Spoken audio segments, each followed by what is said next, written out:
Good afternoon, everybody. Happy Friday.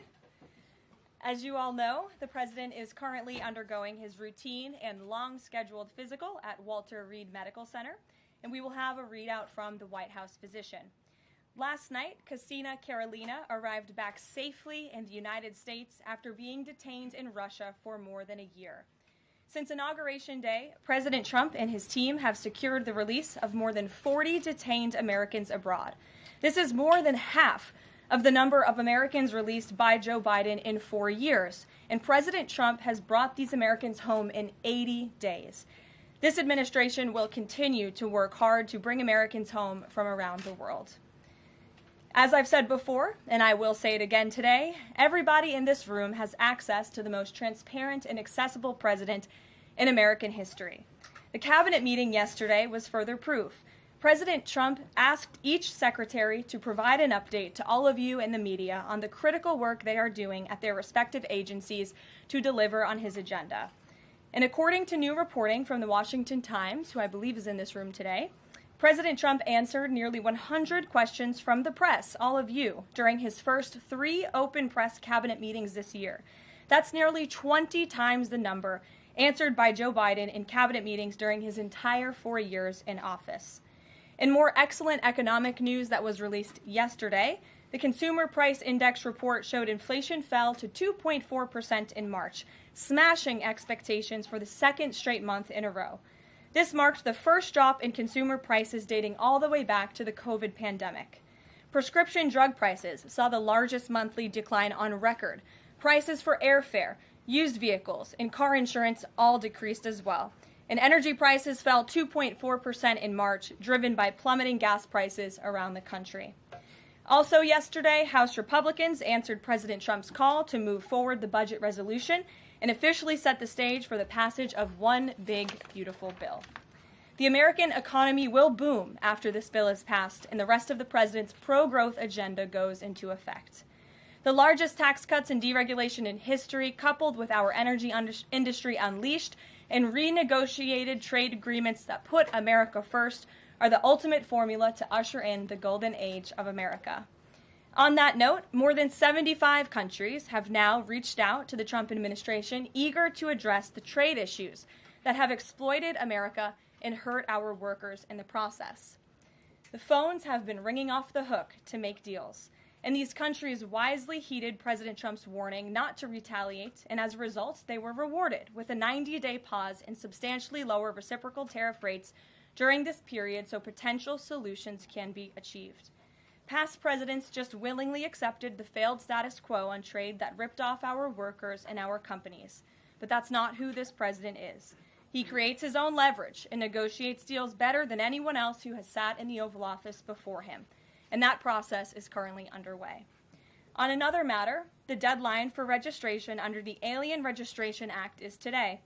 All foreign nationals present in the United States longer than 30 days must register with the federal government. Failure to comply with this is a crime, punishable by fines, imprisonment, or both. As President Trump and Secretary Noem have both said, if you register and you leave now, you choose to self-deport, you may have the opportunity to return later legally. But if not, you will be arrested, fined, deported, never to return to our country again. The Trump administration will continue to enforce our nation's immigration laws. We will not pick and choose which laws to enforce. We must know who is in our country for the safety and the security of our homeland and for all American citizens. I also have a note from the First Lady to share with you on this Friday. On Tuesday this week, First Lady Melania Trump celebrated the advancement of the Take It Down Act in the House Energy and Commerce Committee.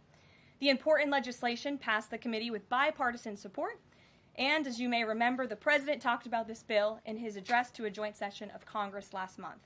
The First Lady remains dedicated to her championing child well-being, ensuring that every young person can thrive, and, of course, championing her Be Best agenda. We urge Congress to swiftly pass this important legislation. Here in our new media seat today, we have Jordan Berman. Jordan is a social media content creator and influencer and a lawyer who grew up following breaking down the news from a neutral perspective. Jordan is the host of her own podcast called Unbiased Politics, where she dissects the top stories from the week from a legal perspective. Jordan focuses on bringing back real journalism from a nonpartisan perspective and has mastered explaining complex legal decisions to a mass audience in the short-form context. Her two biggest platforms are TikTok and Instagram, where she has roughly 500,000 followers on each. With that, please kick us off, Jordan.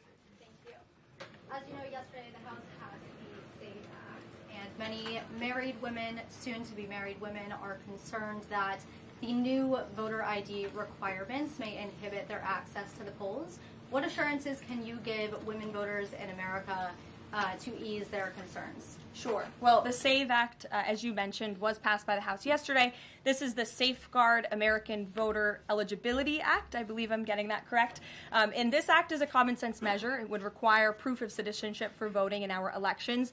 The Democrats have been fear-mongering about this bill, have been saying that married women, if their name has changed, they didn't change it on their identification, would not be able to vote. That is complete fallacy. There are outlined in the bill about how to avoid that.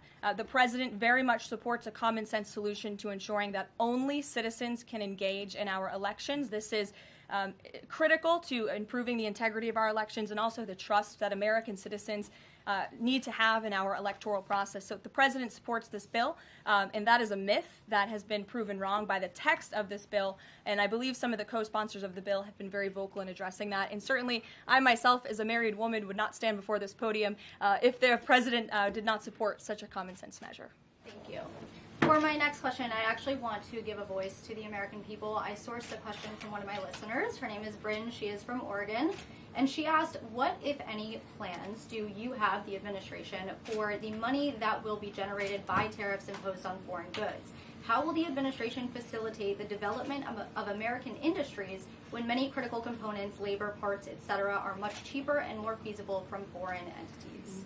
It's a great question from your listener, and I want to thank her for submitting it to you to ask. That's the part of the new media seat is so that everyday Americans across the country have a voice in this room. So thank you again for being here. Thanks for the question.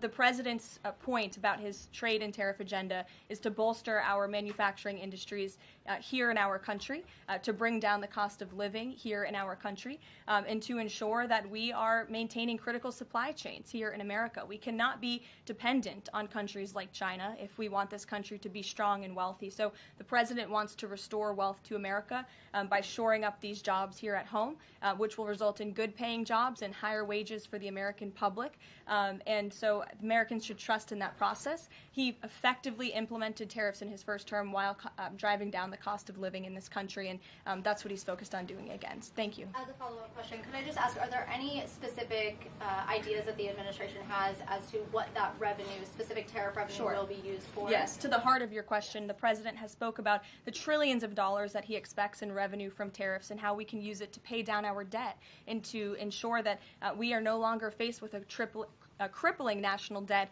in the trillions that is going to bankrupt our nation for future generations. So that money coming back home will make America in the green rather than in the red, which any small business owner across the country, I believe, can appreciate. Thank you so much. Thank you. Kelly. Hey. Tomorrow there will be negotiations between the United States and Iran in Oman.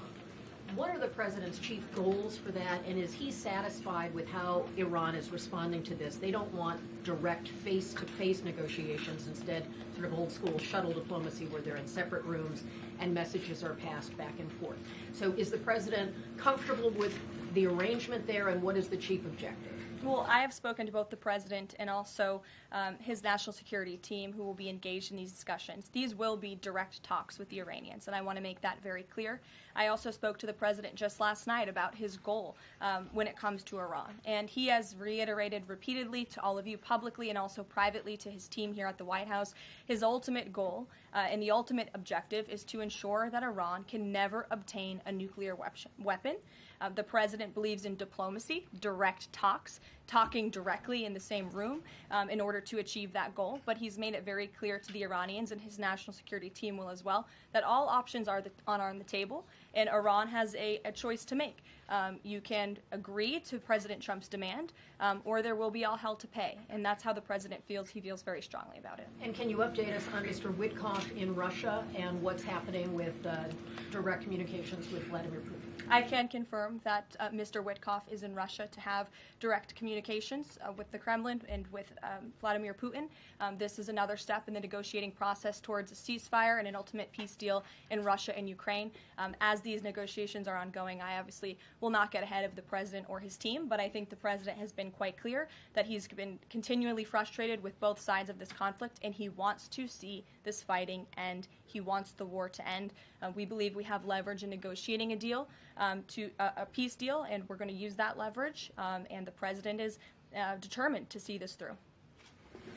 Sure. Thanks, Caroline. President Trump has said China wants to make a deal on tariffs. The president says he has a great relationship with Chinese President Xi. He's willing to speak with him directly. Why doesn't the president just pick up the phone and get this ball going? All of the things the president just said are true. The president, as I said from the podium just a few days ago when I was up here, would be gracious if China intends to make a deal with the United States. If China continues to retaliate, it's not good for China. The United States of America is the strongest, best economy in the world, as evidenced by the more than 75 countries who have called the administration immediately to cut good deals. So the president wants to do what's right for the American people. He wants to see fair trade practices around the globe, and that's his intention and his goal. So is he waiting for China to make the first move here? I'm not going to comment on communications that are happening or may not be happening, or either way. We'll leave it to our national security team to get these discussions underway. And as always, in the effort of transparency, we will provide updates moving forward. But the president has made it very clear he's open to a deal with China. Why is he optimistic that China's going to make a deal or wants to make a deal? If they're not talking, where's that optimism come from? He's optimistic. Hey, why would any of our allies work with us to isolate China in a trade war if we're treating friend and foe alike? You'll have to talk to our allies who are reaching out to us. The phones are ringing off of the hooks. They've made it very clear they need the United States of America. They need our markets. They need our consumer base. You saw Prime Minister Benjamin Netanyahu in the Oval Office with the president saying that he was going to bring down all of their monetary tariffs and their non-monetary tariff trade barriers as well. We've heard from South Korea. We've heard from Japan. The president has spoken to Vietnam. We have Italy coming to the White House next week. There's a reason for that, Sean, and it's because they need the United States of America and our business model and our markets to survive, and the president is using that leverage to our advantage. Michael. Hey, thank you, Caroline. Two-part question on China. Beijing says it will simply ignore any further tariff escalations from the U.S. Does President Trump see this as China backing down? And as a follow-up to that, what do you say to people like Shark Tank's Kevin O'Leary who say, you guys simply haven't tariffed China enough? Look, the tariff rate on China remains where it was yesterday, at the 145% level. The president made it very clear when the United States is punched, he will punch back harder, and he hopes to make a deal that benefits the American worker and our companies that have been ripped off for far too long, and he's finally taking bold and courageous action to do that. You know, taking on China is, in the terms of trade and tariffs, is something that both Democrats and Republicans alike have spoken about for decades. President Trump is finally doing it. Caroline, real quick, the president of El Salvador is coming to the White House on Monday. Does President Trump want him to bring Kilmar Abrego Garcia with him? The Supreme Court made their ruling last night very clear that it's the administration's responsibility to facilitate the return, not to effectuate the return. I believe the Department of Justice just filed another brief in the lower court. I would defer you to that for any updates. But as you mentioned, President Bukele will be here at the White House on Monday to talk about the cooperation that is at an all-time high. And we very much appreciate President Bukele and El Salvador's cooperation and the repatriation of El Salvadorian gang members who the previous administration allowed to infiltrate our country. Sure. Thank you very much, Caroline. The president spoke quite highly of the great relationship that he has with the Turkish president. We know that the president might be heading off to the Middle East very soon. Is he planning to meet with the Turkish president, either here in the White House or in Turkey? Any plans? I don't have any details about the president's overseas trip other than to say he was surely going to Saudi Arabia. There could be more countries as part of that trip. We're working on the details, and as I've said repeatedly, we will provide the details of that trip as soon as possible. A trip to Turkey or his invitation to the Turkish president is under consideration? I'm not going to comment on the details of the trip, but once they're confirmed, I will certainly let you all know. Yes, Stephen. Thank you, Caroline. I'd like to ask you about presidential health and also about tariffs. On presidential health, are there plans for the president's physician to come here and take our questions? And also, President Trump repeatedly makes remarks about the former president's health. Is he considering using his executive powers to bring any greater transparency there? As I have said, the president is undergoing his long-scheduled physical. It's a yearly physical that every president receives, and we will provide an update on that by the president's physician as soon as we possibly can. And about the former president and transparency regarding his health, are there... Well, I can tell you there was certainly a lack of transparency from the former president, from the entire former administration, and frankly, a lot of people in this room when it came to the health and the competence of the former president of the United States, Joe Biden. There was one of the greatest cover-ups and, frankly, political scandals this nation has ever seen. It's been unraveled in some recent books that are being written by journalists who engaged in that cover-up and scandal, which is quite ironic. But this president is clearly committed to transparency. You in this room see him and hear from him on a daily basis. You in this room know from covering him, it's hard to keep up with him. He is a machine working around the clock every single day. And the physician, after today's physical, will provide an update on the report in the effort of transparency. If I could ask about tariffs, there have been big swings this week in the Treasury bond yields. There's a theory that it might be because of China dumping these as leverage, driving up costs for U.S. loans like mortgages. Does the White House have evidence that this is in fact a result of Chinese dumping, and if so, is there a message on that?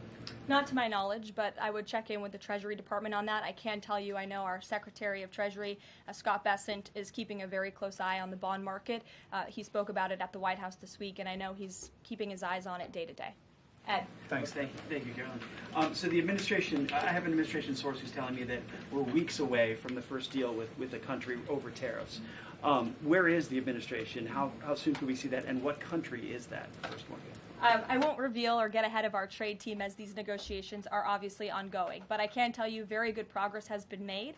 Jameson Greer was on television this morning, and I spoke to him, and he confirmed that more than 15 offers are already on the table, which is remarkable in just a mere matter of days. And as I said earlier, we've heard from more than 75 countries around the world. This is a team effort. The president has a team of great, brilliant advisors who have been with him every step of the way, and all of them will be divvying up the workload. And I just want to give the president and his trade team credit for taking this on. This is a massive undertaking. There's no doubt about it. We take it very seriously. The president is determined to renegotiate global trade on behalf of American workers. And again, you've seen people on both sides of the aisles calling for this for years, but I think no other president lacked the courage or maybe the work ethic or the stamina to take on such a task. And I know there were some questions about the president's delayed departure earlier to Walter Reed. I'd like to address it was because he's working on this very issue, so he was running a bit behind this morning. On the 90-day pause, what would the president need to see in order to extend that 90-day pause for countries on tariffs? Well, I think the president addressed this yesterday when he said he's hoping that there will be good deals made before the 90 days is up, and we will cut those deals as soon as we possibly can, country by country, tailor-made deals for each and every country as they all propose unique challenges and unique assets to each country, advantages rather, and when that 90-day mark hits, the president will make that decision then. One more, if I could, on a different subject. So a bird earlier attacked my colleague, Peter Doocy, during a live shot at I'm the wondering White if House. that's why Peter is absent from the seat. Is he doing okay? He's recovering. Has anyone checked on him? He's recovering. Is anyone looking into that incident? I could check in with GSA to see if anybody here is looking into it. I also understand there was a mouse in the briefing room earlier today, so I'm hoping somebody checked in on that, as I'm hoping it doesn't run up here and distract me. That would be a good way for all of you to distract me, actually, have a mouse come run up here. So I'll get an answer for you on that, out of respect for our good friend Peter. Jeff? Why is American consumer confidence so low? Look, I think there's a great optimism in this economy, great optimism for the American people, a lot of reason for people to feel optimistic. The president is, as I just said, trying to renegotiate the global trade agenda that has ripped off the American people for far too long. As he said, this is going to be a period of transition.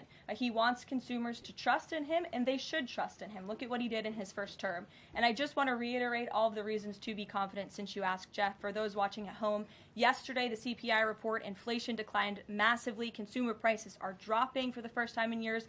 Energy prices are down. In fact, oil prices are down 20% since this president took office.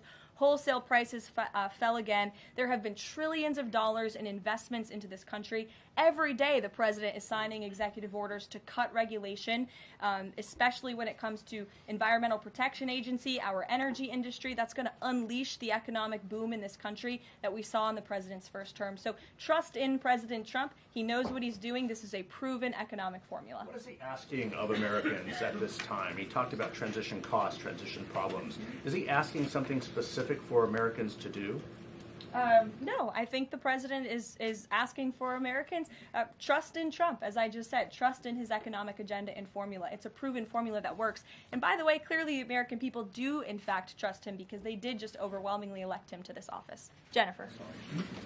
Is he going, I'm asking about the physical, is he undergoing any general anesthesia? And can you outline any of the other tests that he's doing today? He is not. He is undergoing quite a few tests, imaging. Again, it's a it's a yearly physical, so there's quite a lot that goes into it to make sure the president is accomplishing all of his goals, and we will provide a readout of that as soon as we can. And will you be committed to releasing all of the results, as many of the results as possible? Of course, yes. The president's physician will do that. I spoke with him this morning.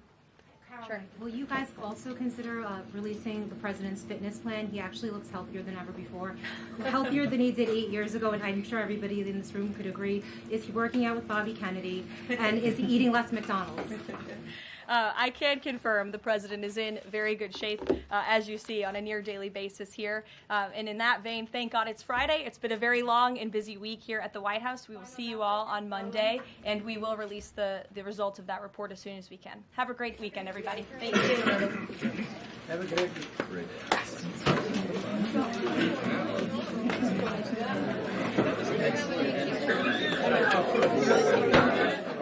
Good job.